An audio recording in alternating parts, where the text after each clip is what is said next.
Our next reader from Berkeley, California is Patricia Sullivan, who won honorable mention for the literary nonfiction piece, Bike Trip to Dragon Bridge.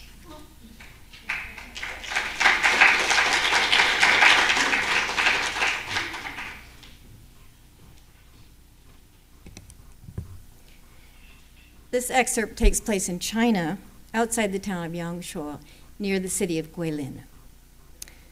Bike trip to Dragon Bridge.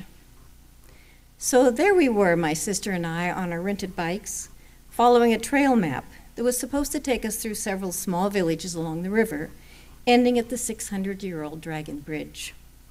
The limestone peaks jutting straight up were every bit as gorgeous as the travel brochures portray them. We were elated as we got out of town, away from the busy streets and traffic. After about 15 minutes, we came to a fork in the road. It looked like the left fork was more traveled, so we started down that way. On the right, however, we noticed the same Chinese woman we had seen earlier in town, turning around and riding back to us. "It's this way to the bridge," she said, pointing the way she had just come. "You can follow me. I live there. I'm going home." Wonderful, I thought. Here she was again to point out the right direction. We followed her, talking as we went. "I wonder who this woman is," I said to my sister. "She seems very nice, but do you think she wants to be our guide?" "I don't know," Sylvia answered, "but we don't need one. That's why we got a map when we rented the bikes, so we could be on our own."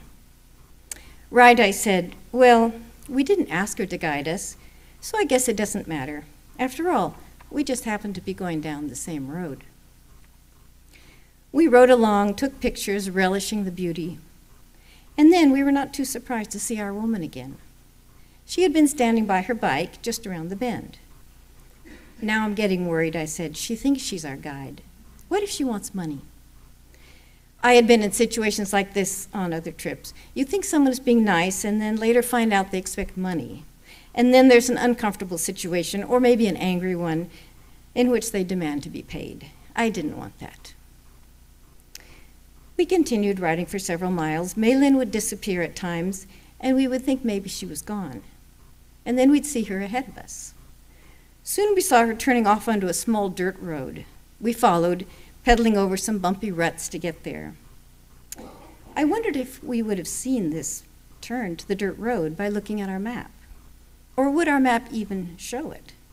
Then I began my doubting again, wondering why we were following Mei-Lin. Was she taking us a different way to Dragon Bridge? Was she taking us somewhere else? Were we being foolish? "You really don't need to wait for us," I said to Mei-Lin. "We'll be just fine on our own. You can go home and we'll go on by ourselves. We have our map."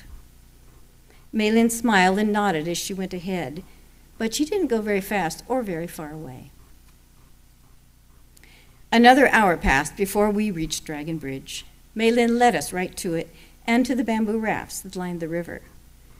We were feeling relaxed, somewhat sore and tired, but happy to have made it to Dragon Bridge in 3 hours. I asked Mei-Lin more about her family. "What does your husband do?"